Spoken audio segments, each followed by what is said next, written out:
All right, Chelsea fans, welcome back to another episode. That's right, of the London is Blue podcast. Hopefully your favorite Chelsea podcast out there and a part of the Men in Blazers Media Network. This is our Sunderland match review. Chelsea losing 2-1 at the Bridge in extra time. And look, we've just built a habit of this, Nick. We bring Yan on every time Chelsea have a catastrophically terrible loss. Because, Yan, that's what we want to do with you. We want to actually just have a somber pod with you about the true existential threats facing Chelsea Football Club on the pitch. Yeah, I was just saying to you boys, I'm like the friggin' mortician. You bring me in after there's been like a harrowing Chelsea death. Like I try and bring the mood up when I'm in my own crisis. So yeah, thanks for having me, guys. So happy to be here. I'm here to dissect the dead corpse of Chelsea Football Club and see what the fuck happened. How did this thing die? So apparently we're going a CSI version of London is Blue podcast today. We're going to really just deep dive the corpse of this result and figure out what the hell happened at Stamford Bridge when Chelsea went up very, very early, looked promising, and then ultimately just capitulated in the most predictable way possible, Nick. But why don't we give the people a couple of three-hour match reviews just to set the stage for how other people are feeling? Because sometimes people tend to think that maybe we're isolated in our opinion, and I don't think that's the case today. Not much isolation here from Kalen, who said wanted substitute consultant. So that's a job posting that we can all get behind. Spanish Joe with consistent weekend catastrophes in parens CWC. Jason Cassidy with needed red card ? Do we feel lost without it is a question that I would ask. Doc Water with possession means nothing. 'Twas ever thus. And then Childish Gabino with caveman nonsense prevails. That's what we got, Dan. What about you? Sundered by blunders. I think that is the way that I felt about this one. Chelsea had blunders on the pitch, had blunders from a managerial standpoint, and maybe there's some officiating blunders too. But ultimately, at the end of the day, you got to control what you can control. And two of the three of those were up to us, and we didn't get it done. So, Yan, what did you have? I just put in blunt and vulnerable. No, that's mine. And I don't really need to go into that. That's probably self-explanatory. Feels pretty straight down the line there. Yeah, I went with Black Cat luck. It feels like spooky season hath arrived for Chelsea Football Club, and the night is dark and full of terror, Stan. So playing a recently promoted Premier League side is definitely spooky season for this Chelsea team for sure. Look, we're going to get a little into the lineup to set up in just a moment here, but just at the very, very top, I want to remind people, window closing to join us in London. Hopefully when Chelsea wins some games against Aston Villa, Bournemouth, and potentially away to Manchester City during the 27th of December through the 4th. We'll be there. You can get information in our show notes or email us at contact@LondonIsBluePodcast for more information about the trip. But if you're interested, please let us know soon. Over double-digit entries. And then we've got a couple people. We're trying to, make sure people can come if they want to come at this point. And Nick, any other final thoughts on that? Or should we just get into the lineup? Yeah, I mean, look, if you want customizations, if you want to attend other matches, if you want to do West End shows, if you want to do something else, Charlotte can help you book all that stuff. So just please, we'll CC her when you email us and make sure that you guys are connected. The other thing that I would call out is because we will end the trip in Manchester, some people are flying back home from Manchester. Some are going back down to London. You have the option to do either, whatever kind of suits your flights the best. So kind of an unorthodox one for us because we usually just stay in London the entire time, but we're going to venture up to the Great White North of Manchester and see what's up. Yan is giving a face on YouTube if you're watching. No. Okay. Manchester's fucking wicked. I used to spend lots of time there. And when I was like late teens to early 20s, because I went to uni when I was mid 20s. So I did that sort of university culture segment in the UK, just basically partying when a lot of my friends went to Manchester. Amazing. The people up there are really friendly and nice. But, it's just got miserable football clubs and miserable weather. But the people are great, so you'll have a great time for sure. Well, we are very glad to hear that. Look, just getting into the lineup here.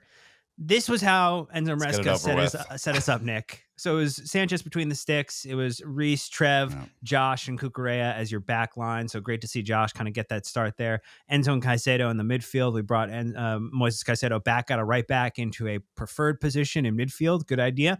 Garnacho, Pedro, and Joao Pedro all in the kind of attacking situation with Mark Guiu up front. I think this is what we talked about in the preview podcast. Sam felt like the Guiu and Joao Pedro in the 10 was going to happen, so we had a chance to see that there.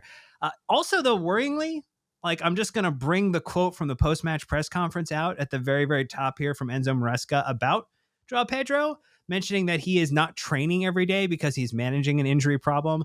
Moy is the same. Enzo is the same. We have 4 to 5 players that have problems that cannot work every day. Like, this is just a really, like, the lineup is weird in some ways, shapes, and forms. The injury situation and availability is weird in some shapes and forms. It feels really bad vibey. Very bad vibey. Yeah, I mean, this is also on the manager, though. Like, if they're not training and they're not fit, don't fucking pick them. I don't know what else to say. Like, and it was so obvious. Those 3 that he calls out, it was so obvious that they were not right yesterday. It was so obvious how below par their performances were. Like, they weren't great. Joao Pedro struggled to get into the game at all. Kind of had a flash in the second half, was largely absent for most of the game, trying to link up play, which never really happened because we were playing against a low block the entire time. Caicedo looked way off of his normal pace, and Enzo Fernandez was a passenger for most of the day. So if they aren't training, if they're not physically able to do it, why are you picking them? I don't know, man. Like, there has to be some shared responsibility here, and I get frustrated by this because, of course, we have injury issues. We are one of the most injured teams in world football, it feels like, and our best player is out until God knows when. But you have options. You can make changes to get this thing right. Yan, agree, disagree, or any other concerns from a lineup perspective? Well, I mean, the quotes afterwards, I think, might broadly be like a defense mechanism from the gaffer. Like, well, you know, these guys are just not completely there. I previewed this game and I chose that exact lineup. I was like, this is what I want. This is what I think should happen. Perhaps I didn't entirely get the roles all right in terms of the centre backs the other way around, and one centre fullback was inverting when the other one was holding width. But in fact, they did switch roles throughout the game as well. So I nailed it. I saw it and I was like, yes. But for me, a lot of that picked itself, especially because of the midweek game. But incidentally, like are looking at a SofaScore graphic, which I use as well in my reviews. And we'll talk about the goals conceded, but for me, the biggest issue is what's represented on said graphic by the lowest ranked players of Chelsea, which is Joao Pedro and Mark Guiu. And if you'd let me just speak about those 2 players very briefly on the lineup, they're who I wanted to see, right? So what do we know, guys? We know that Nick said our best players out, Cole Palmer, who's our number 10, and Joao Pedro started his Chelsea career on fire. He looked like the boy. What a signing. This geezer starts for Brazil. Do you know what I mean? And he'd gone off the boil. Sam, when you do your tactical pods, Dan, he'll probably talk about shot volume, I imagine, with Joao Pedro. He simply doesn't take shots anymore. And I was defending him. I was like, right, well, I think it's because he's been playing as a striker. I know he talks about wanting to play as a striker, but I said that he's playing as a striker. It's not affording him the opportunities to pop off shots, right? Because he's been marshalled well. He can't occupy defenders, and he needs to play off a striker. When he played off Delap in that massive win against West Ham, I know it was West Ham, but we scored loads of goals. Everyone ate, basically. And I was thinking, like, he needs to play off a striker. So I was like, as soon as I saw this lineup and we saw Guiu recently midweek score, I was like, perfect. This is, Guiu will occupy defenders. He doesn't even need to score. It will let Joao Pedro cook. And it was a flop from both of them. I know it was a low block against a canny team, but it was a complete flop. And I'm at the point now, and stop me if I'm going too off the fucking rails here, but like, I'm at the point now where I'm not unhappy with any of these players. Joao Pedro, I think, represents an excellent signing. He's 23. Like I said, he starts for Brazil. He's a freaking cool player. Guiu cost 5 million quid. Chelsea will probably sell him for 20 million quid in 2 years, and it'll represent an amazing acquisition, yeah? So Delap's good. We should have him. But I'm at the point now where I'm seeing these man who I don't hate the fact how we signed him, how I'm on my fucking knees, bro, for Brentford and Crystal Palace's centre forward, right? And I'm looking at Igor Thiago at Brentford. I'm looking at Jean-Philippe Mateta. And these aren't like strikers that are obviously going to be sold like Ivan Toney immediately, or like, attackers like Eze and Elise. These are players that are just no danger of going. They're operating in their teams, Thiago and Mateta, Jean-Philippe Mateta. And I'm thinking, these players moonwalk into Chelsea's lineup and make us better. Mhm. How the fuck did we get here? Do you know what I mean? And I'm not going to try and be like a hypocrite, because I do endorse a lot of the sort of project, the wage and age, being intelligent with talent acquisition, whether that's a Cole Palmer or a Steval, whether that's a Santos, whether to a degree that's a Gu or a Joao Pedro finding value. You might even add a 40 million pound Garnacho in there, But regardless of all that stuff that I might sign off on, I look at this and I go, God, Crystal Palace are so lucky they've got Jean-Philippe Mateta. If we had him this season, people might be talking about us in the title race, and it shouldn't be like that, basically. And that is probably our biggest Achilles heel. So in terms of the lineup, I was calling for those front two.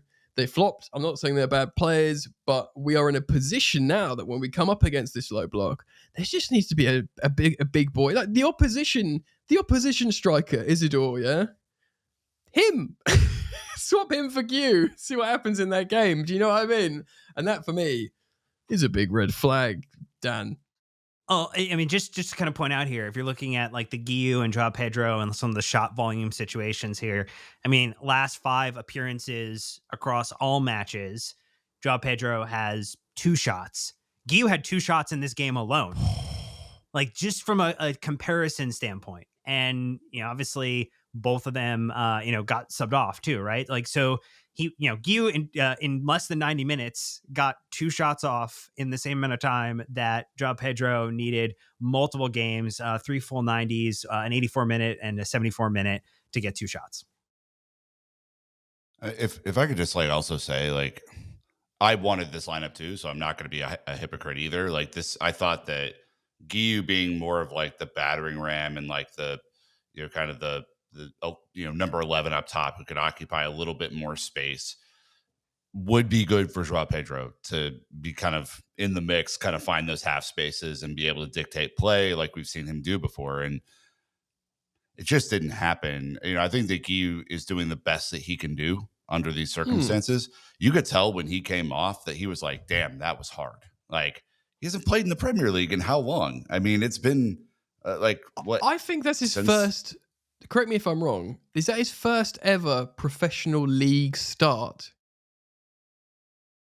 I thought he played a little bit last year, off the bench. I mean, I have a feeling, even whether it's because it's obviously you got him very young at Barcelona. Right. I think it's his first ever first team league start ever in his career. He just looked like, wow, that was really hard. And it was like it was his first league start. Just to clarify there. I mean, he did have one for Barcelona in the 23-24 season. But okay, I thought he just came off the bench for them. But no, he had one start over 3 appearances for 74 minutes. Okay. He obviously has started cups for us, but not Premier League. And the Premier League is a whole different ball game. I looked at this and like in hindsight, and you can play Captain Hindsight all day. This was a very, very stubborn low block that we played. Not all of the low blocks that we will play will be this like mistake free in a lot of ways. Not all of them will maintain their rigid shape in the same exact way that Sunderland did. They were excellently disciplined on the day, and they deserve a bunch of credit for how they played. But I think the solution in my mind now is like, how do we get the smaller, shiftier players to start making a hell of a lot more runs back and forth, unselfish runs to try and unlock someone to get a mistake to go through? Because this was pathetic most of the day. And it was just a lot of passing back and forth and back and forth and back and forth. And it was not going to work. Yeah, and it's your midfield that's broadly responsible for penetrative play here. So you're looking for, and look, I think Enzo Fernandez, he's been a box crasher. He's not like a playmaking number 10, even if sometimes he plays ostensibly in that role. You've got Caicedo, who we know what Caicedo's role is. He'll bang a long range shot every now and again. So then you've got Joao Pedro, who again, like he can play between the lines and play make, but I still see him as a sort of bit more of a second striker. And when he is, like we've discussed, we all wanted to see this, but I think now we all agree, whether it's out of fitness, as Maresca says, maybe that's a defense mechanism. For me, it's just straight up out of form. He arrived at Chelsea on fire, like banging shots, like reborn for some reason, no pressure on his shoulders, and he just scared to shoot a goal or operate in the right spaces to shoot a goal. And yeah, I mean, you need, when you're coming up against a low block in this particular setup, your two most important penetrative players are the striker and, in this instance, second striker. And unfortunately for us, there were really our most two underperforming players. And it's not a criticism on Gu. He's a teenager. He costs 5 million quid. I like Gu. We all like Gu. It would be great if he goes on loan and comes back and makes it. I think personally he'll be destined for a positive loan. Chelsea will quadruple their money on him. They'll go, thank you very much. Can we also have a £40 million buyback clause in case he becomes fucking amazing? Do you know what I mean? And that will represent great business. And Joao Pedro is a great player, but obviously needs to ride the bench. And obviously we can discuss solutions or whatever. And other than that, the wide attackers did their job. Ultimately, Neto and Garnacho, connected for a goal, and and then really you need the other two attackers to get the other goal and then not concede, which is up to the rest of the team, which of course I'm sure we'll discuss. But, well, let's take an ad break and we'll get right back into some of that conversation just on the midfield, the wide attack, and what wasn't working for Chelsea on the day. So stay tuned and we'll be right back. So just maybe kind of to frame it a little bit more, because you're talking about the wide attack there, Jan. I mean, two big chances on the day for both teams. We had 16 shots in total. We had 7 of those on target. We had 5 off target. We saw some decent performances, I would say, in like the first 15, 20 minutes where you kind of felt like, oh, okay, like there's something here. The early Garnacho goal, really fantastic, like well taken shot, driving into the box, which is novel concept for a winger, I know, but it was really enjoyable to see that. Really, enjoyed the goal celebration. I don't know, I was super happy for the guy, but then it just crashed. It crashed completely in terms of how Chelsea were going at it, and Sunderland were very comfortable in that back five, making life super, super difficult for any type of like lane, any type of area for this Chelsea attack to go into. Was really getting snuffed out with double teams, with really kind of just tightly wound channels. Well, I would say it wasn't, like you said, I think you said there, it wasn't immediate as well. We were doing very well after the goal. So we'd scored and we were knocking it around like really, really well with confidence. And maybe this is another hallmark of a young team not capitalizing when you're vibing and then going in yourself or whatever. And this is something The Athletic wrote about recently. Chelsea's main plan is this rotation, this defense against injuries. Like they don't want necessarily this continuity. They want to be able to switch players in and out and play really well. Obviously, an example of success of continuity would have been PSG last season. They won the quadruple. They got all the way to the Club World Cup, where they kind of burnt out. Chelsea, deservedly had a tactical masterclass, and probably more notably a Cole Palmer masterclass against them. But they had a rough start to the season, PSG, and there's this analysis in football that, you need to sort of have this rotational team, this roster that can come in and out and prevent this. But we still seem to have injuries, and then when we come up against these teams of continuity and no European football, these opposition where they can afford to just know each other, have adults on the pitch, have chemistry, have relationships, then when this young talented team cook after the goal, and then don't get their second goal, and then they go, we're playing against people who weather storms and they know each other well, and we don't know each other that well. That's when the dip is. And for me, Nick, that was like, after that, there was no coming back from that moment. Yeah, until further notice. And I mean, I think the Liverpool game is probably like the least normal example for us because it was a comeback and we played really well and it was great. We are kind of flat track bullies in a way. So like if things go really, really well for us up front, or we have a good spell of possession, we capitalize on it, we score a couple of goals, I'm very confident that we're going to win games because I think the team thrives off that positivity. They want that positive feedback. And at home, like you should get that positive feedback. You should have the crowd behind you and, wanting the second, third, fourth goal.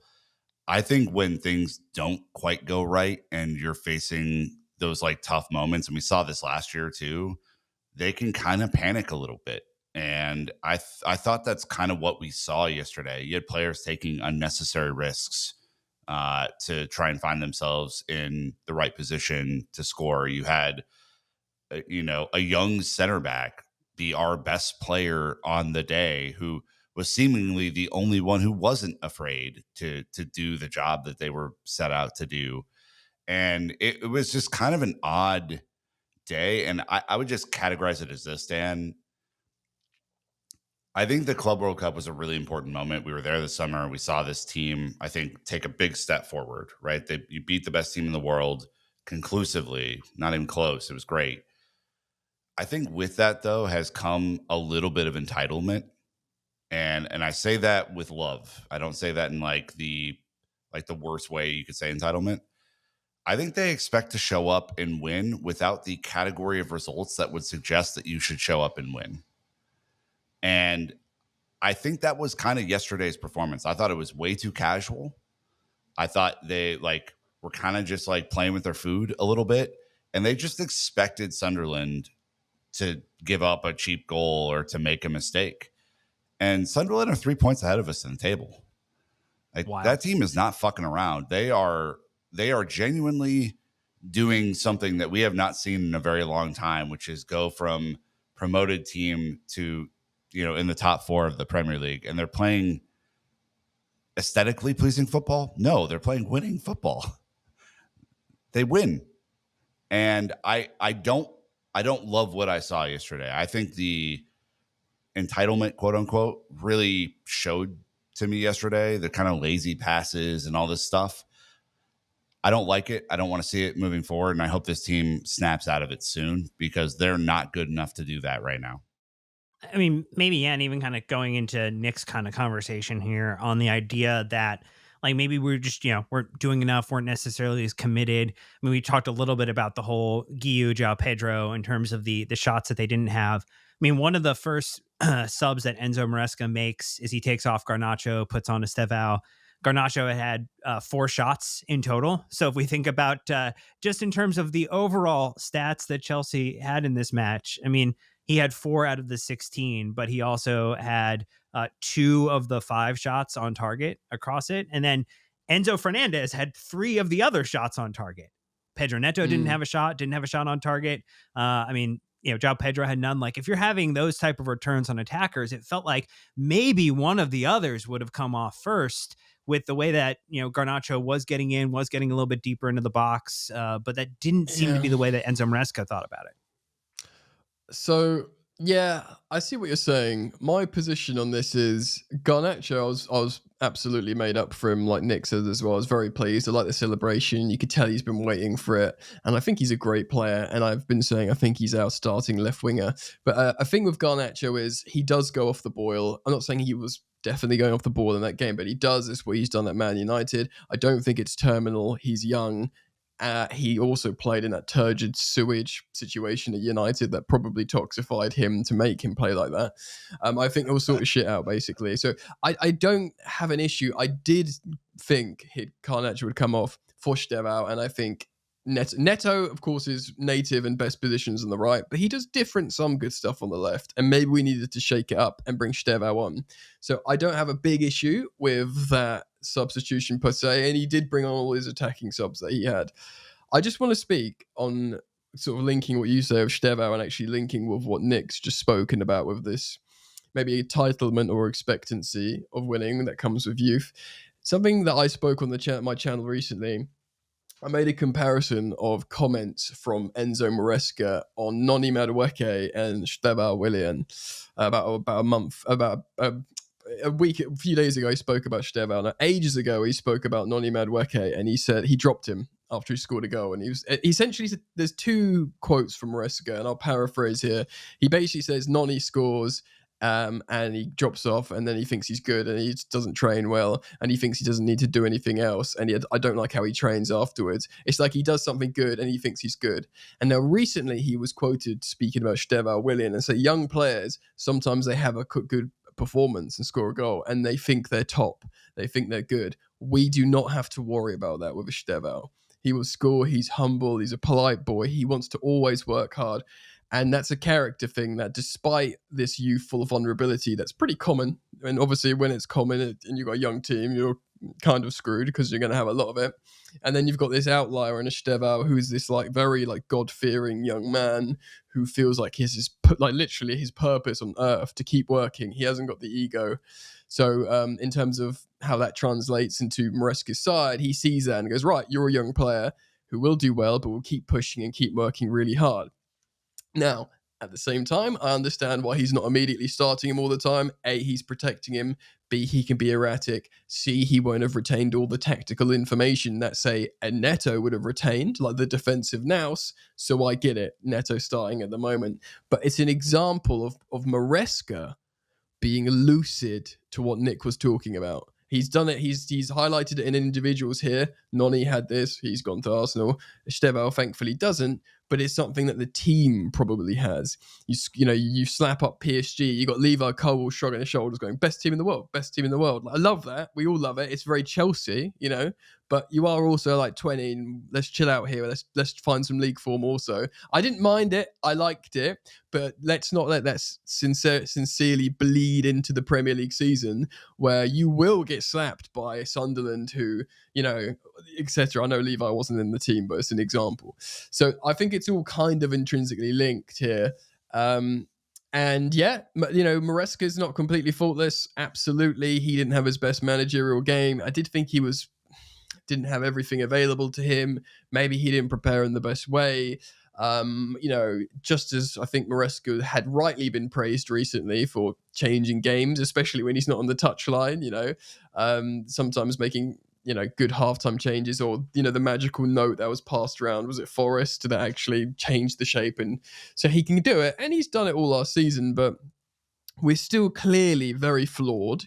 There is an inevitability of growth with age, I think, but in the same way I was moaning earlier about these lack of, if we had a Jean-Philippe Mateta or an Ego Thiago, and I was seeing on social media earlier on X some arguments about defending Chelsea's youth and PSG of youth, but and so does Lamine Yamal's 18, but Lamine Yamal's also playing with Rafinha and 35-year-old Lewandowski up front.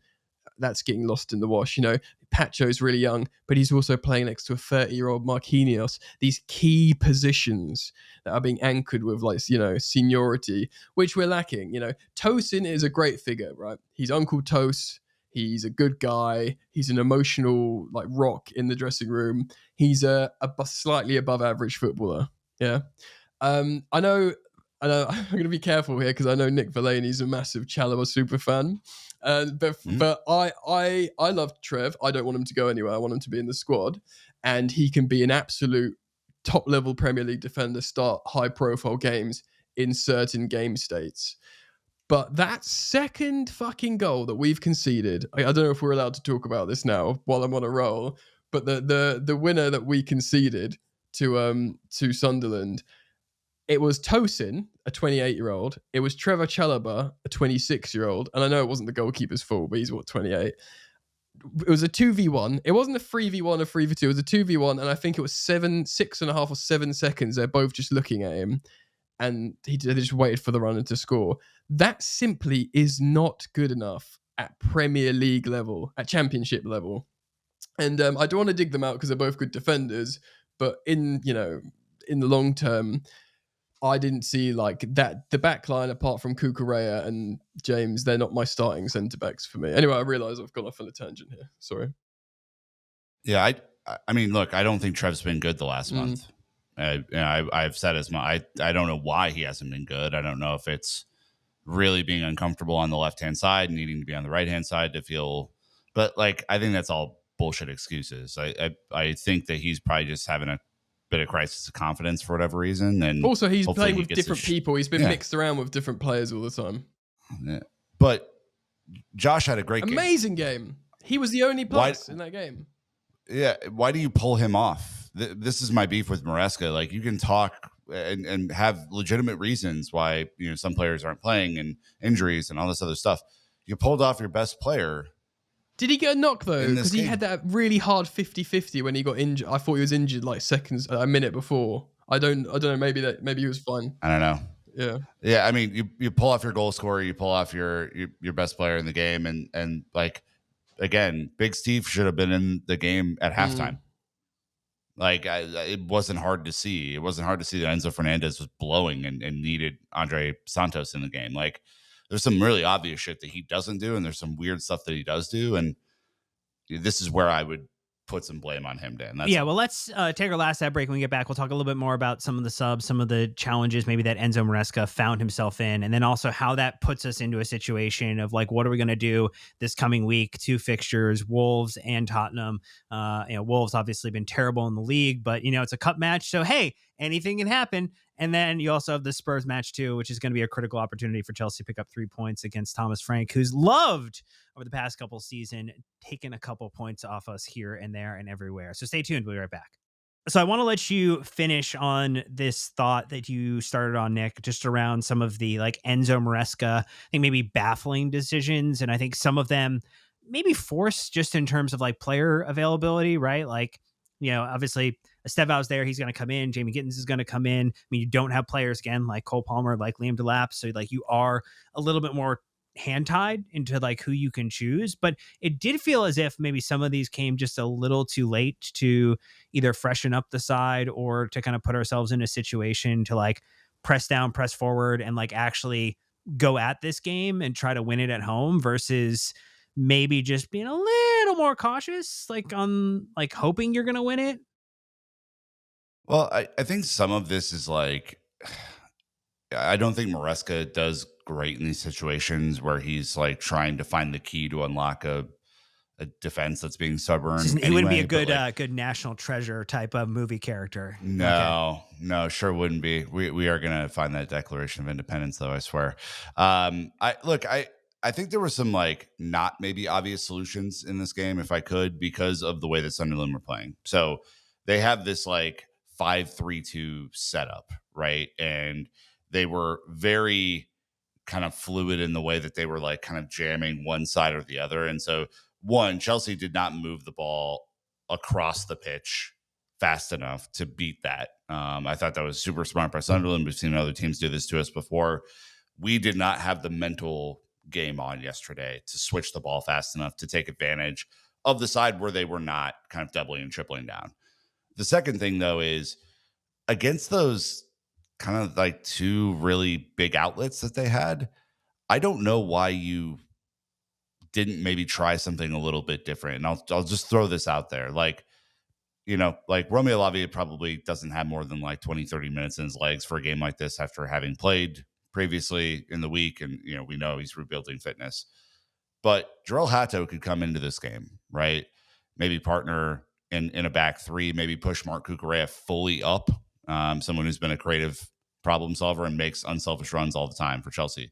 Also pushes Reece James even further forward, where he is ridiculously dangerous. Reece James was the only other good player that we had on the day in this game. He was putting in some absolute peach crosses. Again, like there are ways to do this. Like getting Ty into the game sooner would have been a much more preferred solution to me. Getting Andre Santos in there to like take some weight off of Moise Caicedo, who was clearly not at his best. Like I don't think it's necessarily like for likes that made me upset in this game with substitutions. I think it was just a lack of like creative problem solving.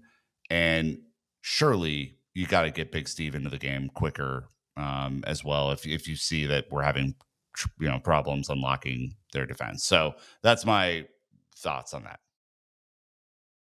Oh, That is some opinions and some feelings that Nick Verlaine has about, I think, some of the lineup, some of the kind of decisions. I mean, yeah, did you have any other thoughts just on in terms of execution or maybe just what you're looking for now as we kind of maybe take a look or take a view into how Maresca and how maybe the complement of players can be set up in this like next week to try to kind of move towards a different result than this Yeah. type of thing where I mean Chelsea have now dropped points to Sunderland, we dropped points to Palace, we've dropped points to Brentford, like not necessarily the type of result or resume you want to be building to really go challenge and be like firm top four, or even, you know, like I don't think we're saying title contention at the moment, No. because you need to do better against these sides if you're going to be in that conversation.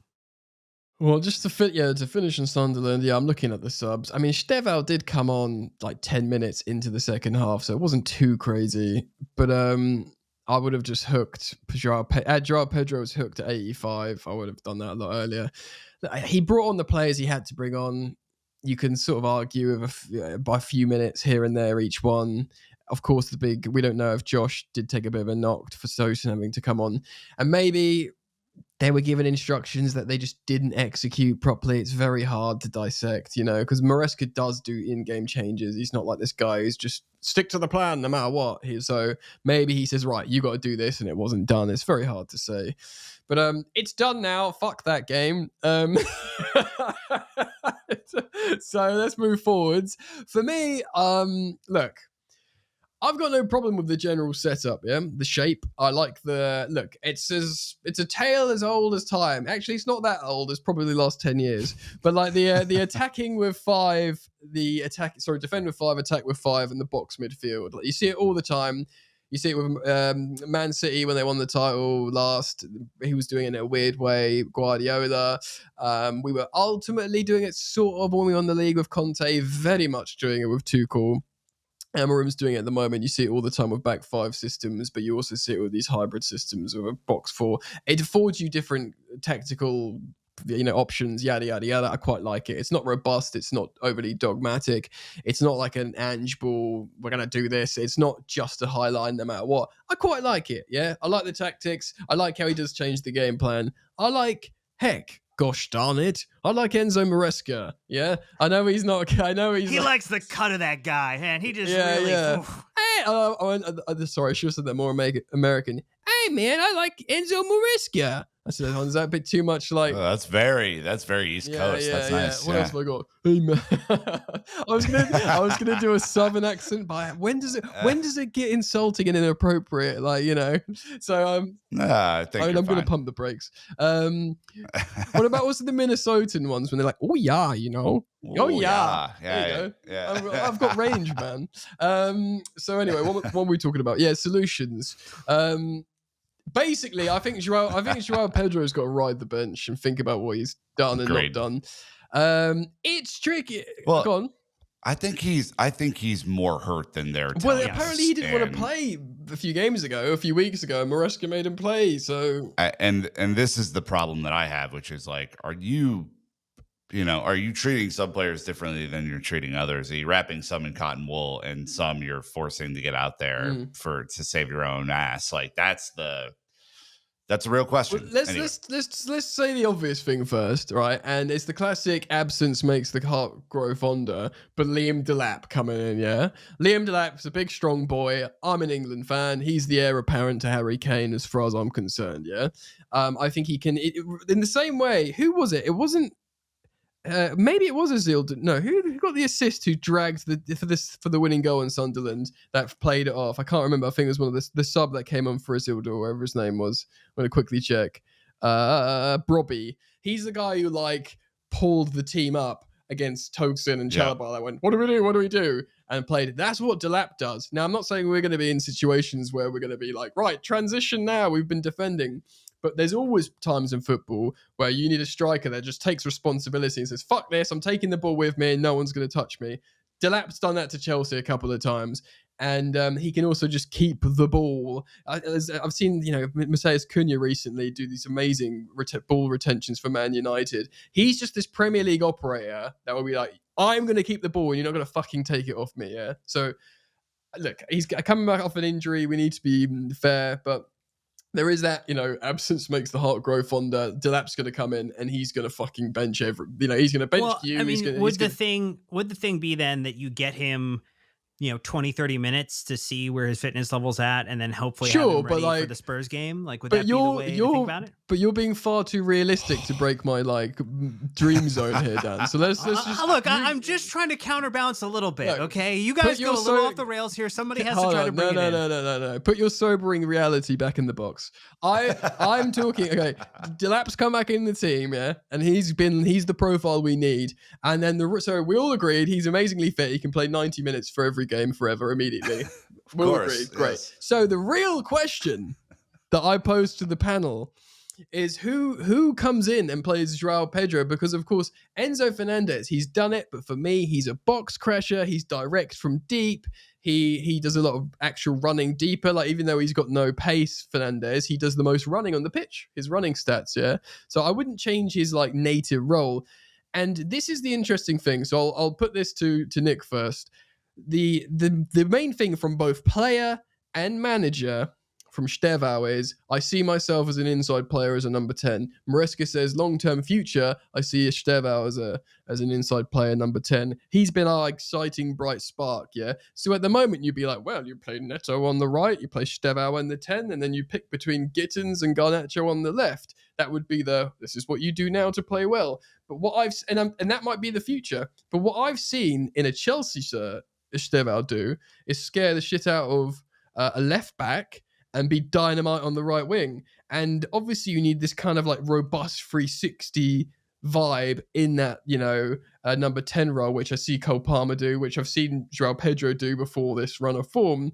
And I don't necessarily think I've seen this petite Stevao do yet. So, Nick, how do we fix this? Yeah, I mean, I think you have two stages that you need to solve for. The first is how do you get Joao Pedro fit? And I think in the midst of that, you have a couple of options. Like the way we played in the Club World Cup, we kind of had two forwards and tucked in wingers, where then we had fullbacks bomb up. And I actually think that could be an interesting solution because I think you could manufacture enough out of Ty George as a second forward in that way to potentially get what you need out of it in the interim time. Then when he's back, when Joao Pedro's back, then you have a real problem on your hands from a selection perspective, because then when Cole Palmer gets back eventually, shit is going to be really interesting and fun. But I'm not opposed to Big Steve in the middle either. I think that Pedro Neto, Jamie Gittins, Garnacho, all these guys can do enough of a job in the interim in the next 3 or 4 weeks to get us through to the next international break, whatever it is, 2.5 weeks. Reassess at that point. We don't have a problem on right wing. Pedro Neto, great assist again today, goal and assist the game before. He plays on both sides. He fucked up a big one though too. Sure, when he was on the left. Yeah, that's true. But he's also involved in, and there are some attackers who haven't been involved in goal contributions, Nick. So I mean, we gotta just change our grading scale. Yeah, Pedro Neto has been informed for Chelsea for half a year. Do you know what I mean? Ultimately, and he's been played on both sides. And even before that, even if he wasn't conventionally informed, he was doing a job at false nine.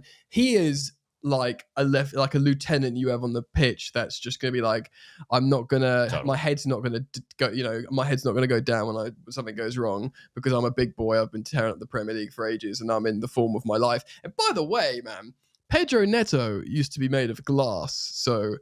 The fact how this geezer is just always available, he's high octane, he's pressing, he'll stay on for 90 minutes. He's one of the guys we've, done some magic. He's been drinking the magic juice Reece James has been on. So, I think he just has to be on the pitch for the moment. Even if he's a 60-minuter and then you bring on a closer, I think just because we have got so much naivety on the pitch, he will.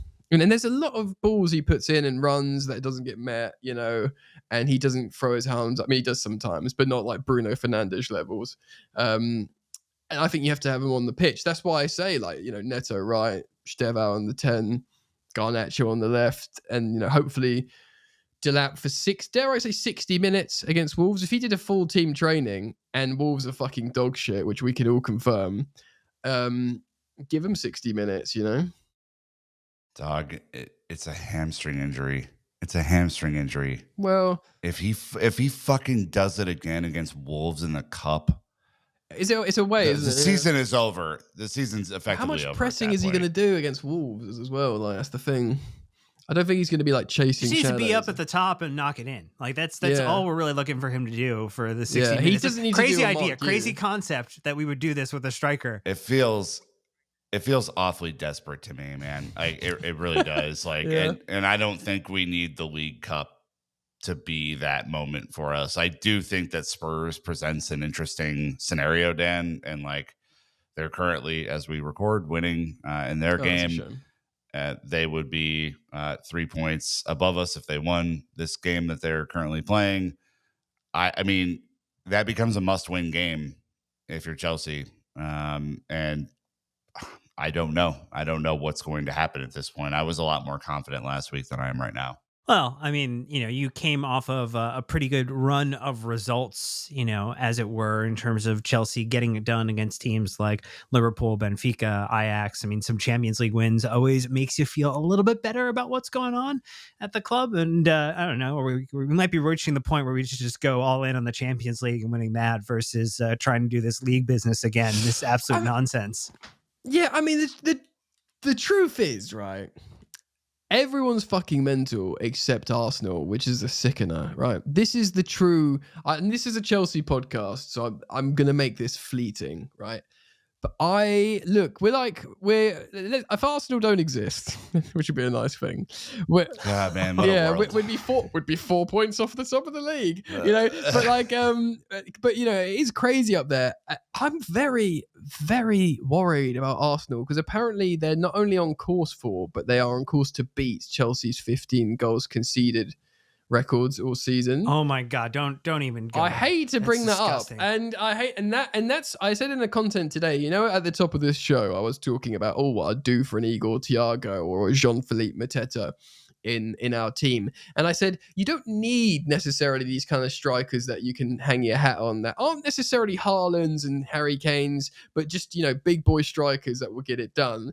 Arsenal have got Gyökeres, who I think's not good, actually. After looking detailed and actually who the teams he scored about in Portugal and seeing him operate in the Prem, but that kind of doesn't matter when you've got that defense. When you've got that defense, you can just have Gyökeres running around doing confusing people, and then an Eze scoring or a Martinelli back and form, because the opposition go, we can't score against these guys, and then you get a chance for a right hook, no matter who you are. That could have been a Gittins, Garnacho, a Santos. If your defense is amazing and they're trying to score, but we can't fucking score, then one of your players often, because when it's 0-0 or whatever, they do think, well, we've got a chance. Let's go try and score a goal. Oh, wait, we can't. All right, one of their lesser, obvious players have scored. So you either have a defense of Arsenal, right, or Jose Mourinho 2005, or you've got to have these, because Chelsea's got at the best of times a pretty good defense. I don't necessarily love our goalkeeper. I think we've got very undercooked centre backs. Maybe we buy one, but it's not a crisis back there. It really isn't. Like if you look at the big sample size of a developed Maresca's Chelsea, we see silly moments, but unless we've got that Arsenal defense, we've got to evaluate the top, which we've been doing. And look, that's for me, the whole league, the context of the league is it's crazy. City is still shit. Man United are suddenly better, but I don't trust them. Liverpool is shit. I'm loving that. We're all loving that. Let's celebrate together. I don't really trust Tottenham. And again, they've just conceded. So they've just gone from whatever. They've just dropped down the table at time of recording. It's literally just a mental league with an Arsenal harrowing nightmare. Sorry to turn the podcast down a dark lane. That was fleeting, huh? Yeah, Sorry. well, that's the way we're going to paint the end of this episode here. An absolute horror show, which I guess is fitting heading into Halloween this coming week here. So you should end on something nice. You should end on something positive. Hold on, what's really, really good? Hold on, you know what's really good? I'm looking. I have to search for it. Clearly, it can't be on the top of my mind. You know what's really good? No, I've got one. Reece James is really good, and he's our captain. And Josh Champong, and they're both from the academy. Yeah. Long live Chelsea. Well, look, we've had plenty of time and plenty of fun to talk about What a some tricks and muppet. treats here. And boy, oh boy, hopefully Chelsea will treat us to a little bit more positivity over the week with a win over Wolves and a hopefully fantastic result over Tottenham. We've got a couple of reviews and previews coming your way for those. We also would love to remind you, don't forget to subscribe to our free weekly newsletter, the London Blue Dispatch, written by Sam. You also can join us on YouTube. Like, subscribe, hit the bell icon to get notified, leave nice comments about how much you love Yan on the episode, because that's always what happens when Yan is on an episode on the YouTube comments, for sure. Leave 5-star reviews on Apple Podcasts and Spotify. We always appreciate those. And don't forget, if you want information about the trip, link in the description or the show notes, or email us, contact@LondonBluePodcast, because you hooked up with some information. That's going to do it. Thank you so much, Yan, again, for coming on. Well, yeah, Always next time it won't be the mortician. It will be next time. It will be a win. We promise. Whatever Hopefully. the opposite of a mortician It's really is. hard to promise at Chelsea.